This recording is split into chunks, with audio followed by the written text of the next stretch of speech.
నమస్కారం. ఇది సంగతికి స్వాగతం. తమిళనాడు రాజకీయాలు ఆసక్తికర మలుపులు తిరుగుతున్నాయి. అమ్మ జయలలిత కన్నుమూతతో కొంత స్తబ్దత నెలకొన్నప్పటికీ క్రమంగా స్పష్టత వస్తోంది. జయస్థానంలో సీఎం పీఠమెక్కిన పన్నీర్ సెల్వం ఎప్పటిలాగే మళ్లీ ఆపద్ధర్మానికే పరిమితమవుతున్నారు. పురుచి తలైవి అంత్యక్రియల తర్వాత కొన్నాళ్లు మౌనం వహించిన ఆమె నెచ్చెలి శశికళ పూర్తిస్థాయిలో రంగంలోకి దిగారు. ఇప్పటికే పార్టీని తన గుప్పెట్లోకి తీసుకుని ఏకంగా ముఖ్యమంత్రి పీఠమెక్కబోతున్నారు. ఇన్నాళ్లు తెర వెనుక మంత్రాంగం నడిపిన శశికళ ఇక ఆలస్యం అమృతం విషయం అన్నట్టుగా వేగంగా పావులు కదిపారు. పార్టీ శాసనసభాపక్ష నేతగా ఎంపికవడమే కాకుండా పన్నీర్ సెల్వంతో రాజీనామా చేయించారు. వ్యతిరేకులకు ఏమాత్రం అవకాశం ఇవ్వకుండా అధికారం చేపట్టేందుకు సిద్ధమయ్యారు. ఇప్పుడు అంతా తనకే జై కొట్టక తప్పని పరిస్థితి కల్పించారు. ఇదే సమయంలో అన్నాడీఎంకేలో జరుగుతున్న పరిణామాలను వైరపక్షం డీఎంకే నిశితంగా గమనిస్తోంది. ఆమె ఎన్నికను తాము అంగీకరించలేమని స్పష్టం చేస్తోంది. ఇటు జయలలిత వారసురాలిగా రేసులోకి వచ్చిన మేనకోడలు దీప సైతం శశికళకు తలనొప్పిగా మారే అవకాశాలు కనిపిస్తున్నాయి. మరోవైపు శశికళపై ఉన్న అక్రమాస్తుల కేసు విచారణ వ్యవహారంలో త్వరలోనే సుప్రీంకోర్టు తీర్పు వెలువరించనున్న నేపథ్యంలో చిన్నమ్మ భవితవ్యం ఎలా ఉంటుందన్న దానిపై ఆసక్తికర చర్చ సాగుతోంది.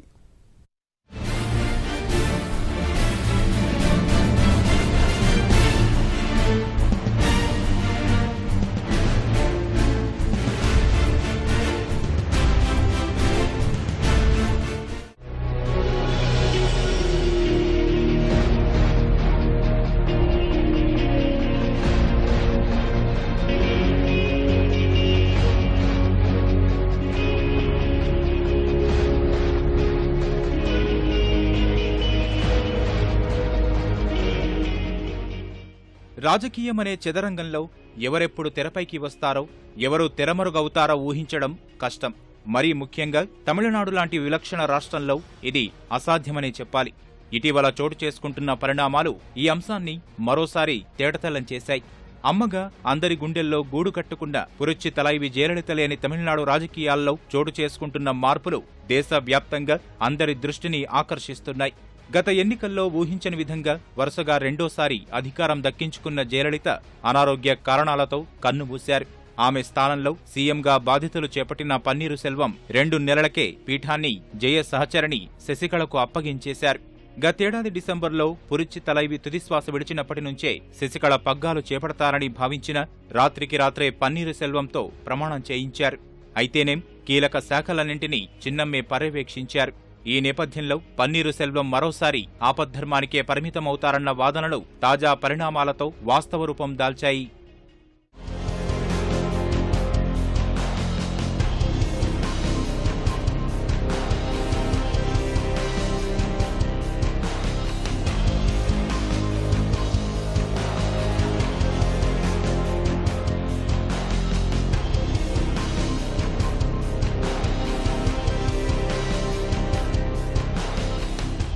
సీఎం పదవి దాకా చేరుకోవడంలో శశికళ తనదైన రాజకీయ చాణక్యాన్ని ప్రదర్శించారు. ఏనాడు బహిరంగంగా అంతగా నోరు విప్పని ఆమె మౌనంగానే తెరవెనుక చక్రం తిప్పారు. గత 2 నెలలుగా స్తబ్దుగా ఉన్నట్లు కనిపించినా చేయాల్సిన పనులన్నింటినీ చక్కబెట్టారు.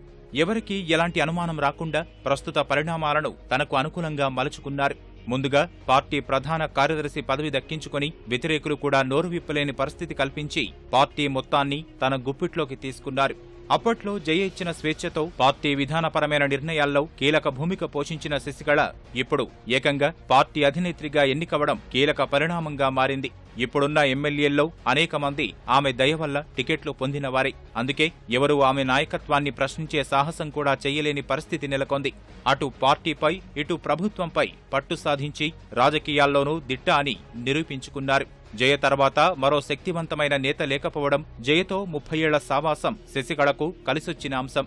పార్టీ ప్రధాన కార్యదర్శి, ముఖ్యమంత్రి పదవులు ఒకరి చేతిలోనే ఉండే సంప్రదాయాన్ని ఎంజీఆర్, జయ తర్వాత చిన్నమ్మ కొనసాగించనున్నారు.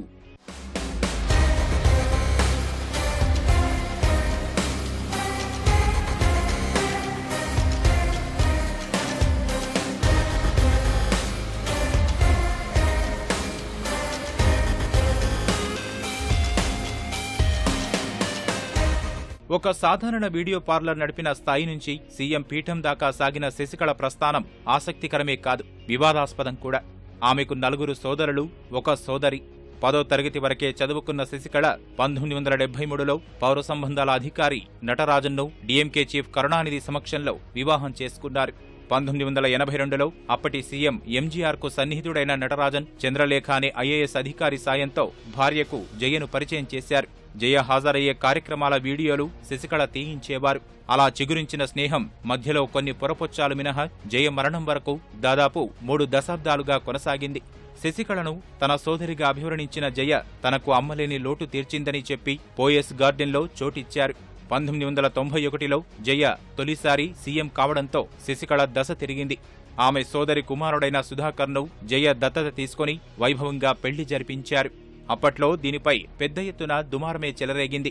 అయితే 1996 ఎన్నికల్లో ఓటమి ఇద్దరి మధ్య చిచ్చు పెట్టింది. ఇద్దరూ విడిపోయారు. తర్వాత కాలంలో మళ్లీ శశికళను జయ చేరదీసింది. ఇక అప్పటి నుంచి పార్టీలోనే కాకుండా ప్రభుత్వంలోనూ చిన్నమ్మ ఆడిందే ఆట పాడిందే పాటలా సాగింది. తనకు వ్యతిరేకులు అనుకున్న వారిని తప్పించి అనుకూలంగా ఉండేవారిని అందలమెక్కించింది. తాజా పరిణామాలతో పార్టీలో వ్యతిరేకతను అధిగమించి పురుచిత్తలైవి స్థానాన్ని భర్తీ చేశారు. పన్నీర్ సెల్వంని బలవంతంగా తప్పించినట్టుగా కాకుండా ఆయనతోనే రాజీనామా చేయించడంతోనే శశికళ వ్యూహం అందరికీ అర్థమై ఉంటుంది. పన్నీరు సెల్వంను విశ్వాసపాత్రుడైన సోదరుడిగా అభివర్ణిస్తూ ముఖ్యమంత్రి పదవి చేపట్టాలని ఆయనే తనపై ఒత్తిడి తెచ్చారని చెప్పుకొచ్చింది. అందుకు కృతజ్ఞతలు చెబుతున్నట్లు తెలిపిన చిన్నమ్మ జయలలిత బాటలోనే నడుస్తానని, ఆమె ఆశయాలను నెరవేరుస్తానని చెప్పడం విశేషం.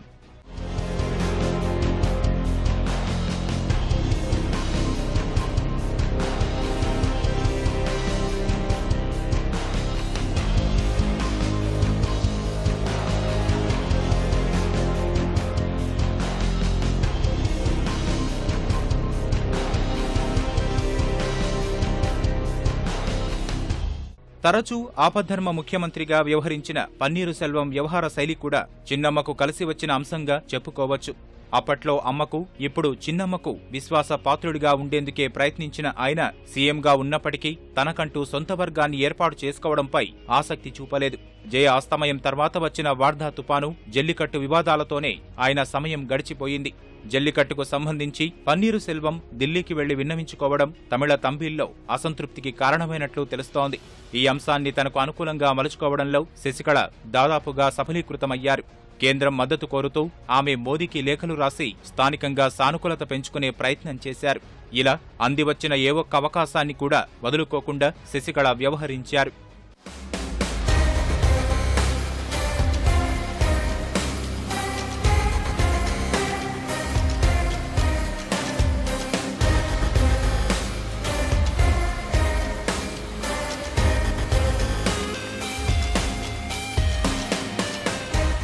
అన్నాడీఎంకేలో చోటు చేసుకుంటున్న పరిణామాలు పార్టీ అంతర్గత వ్యవహారాలుగా కొట్టిపారేయడానికి వీల్లేని విధంగా మారాయి. సీఎం పీఠం చిన్నమ్మదే అయినా అది ఆమెకు ముళ్లపాన్పులా మారే అవకాశాలే ఎక్కువగా ఉన్నాయి. ఇప్పటివరకు చట్టసభ సభ్యురాలు కాని ఆమె ముందుగా శాసనసభకు ఎన్నిక కావాల్సిన పరిస్థితి నెలకొంది. ప్రస్తుతం మెజార్టీ పరంగా పార్టీకి ఎలాంటి ఇబ్బందులు లేకున్నప్పటికీ అసలే రాజకీయాల్లో ఎప్పుడు ఏం జరుగుతుందో చెప్పడం కష్టమే. అన్నాడీఎంకే తర్వాతి స్థానంలో ఉన్న డీఎంకేకు వారికి ఉన్న తేడా చాలా స్వల్పమే. కేవలం కొద్దిమంది ఎమ్మెల్యేలు మాత్రమే డీఎంకేకు తక్కువగా ఉన్నారు. ఇప్పటికే శశికళను ముఖ్యమంత్రి అభ్యర్థిగా అంగీకరించబోమని ప్రకటించిన స్టాలిన్ బృందం వ్యూహాత్మకంగా పన్నీరు సెల్వంపై మాత్రం ఎలాంటి విమర్శలు చేయడం లేదు. పైగా ఆయనకు తమ మద్దతు ఉంటుందని కూడా ప్రకటించింది. శశికళను జయస్థానంలో ఎన్నుకోవడం తమిళనాడు చరిత్రలోనే చీకటి రోజుగా స్టాలిన్ అభివర్ణించారు. ఇదే సమయంలో జయలలితకు వారసురాలిగా పేర్కొంటూ రాజకీయాల్లోకి వస్తున్న ఆమె మేనకోడలు దీప నుంచి ఎదురయ్యే సవాళ్లు సైతం ఊపిరి సలపని విధంగా మారాయి.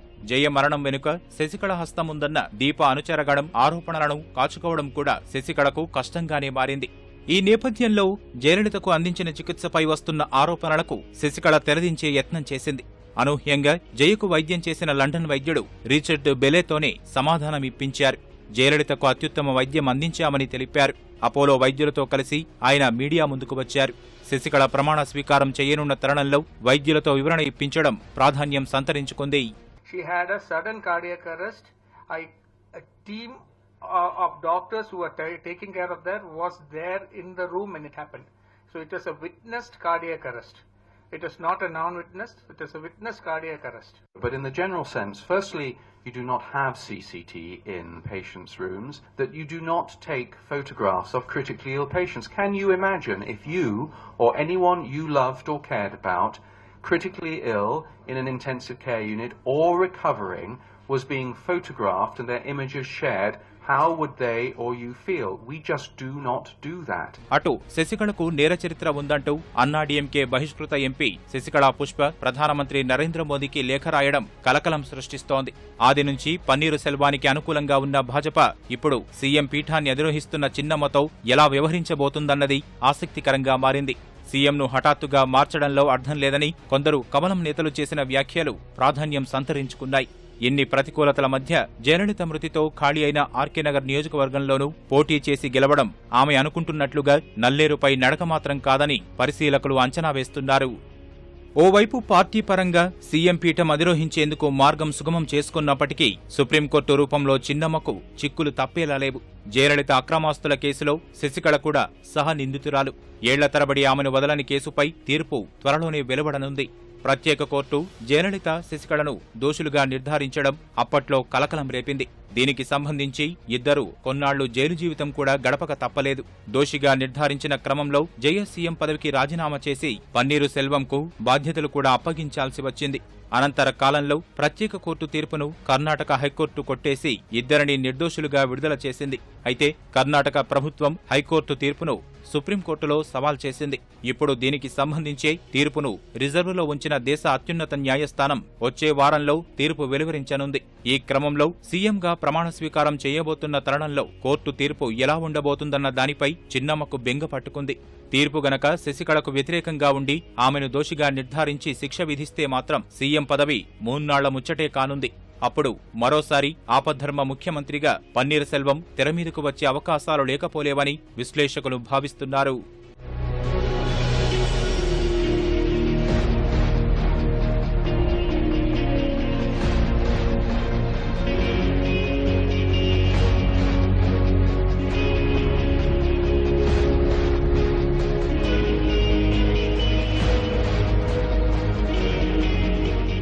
మరోవైపు తమిళనాడులో ప్రస్తుతం నెలకొన్న పరిణామాల నేపథ్యంలో ప్రముఖ సినీ నటుడు రజనీకాంత్ మనసులో ఏముందో ఎవరికీ అంతుపట్టడం లేదు. ఎన్నికల సమయంలో ప్రతిసారి ఆయన రాజకీయాల్లోకి రావాలని డిమాండ్లు బలంగా వినిపించేవి.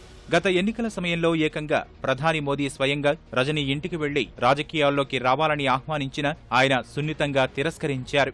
ప్రస్తుతం జయ మరణంతో రాజకీయంగా నెలకొన్న శూన్యతను భర్తీ చేయడం రజనీకి మాత్రమే సాధ్యమని ఆయన అభిమానులు భావిస్తున్నారు. సొంతంగా రాజకీయ పార్టీ ప్రారంభించాలని కోరుతున్నారు.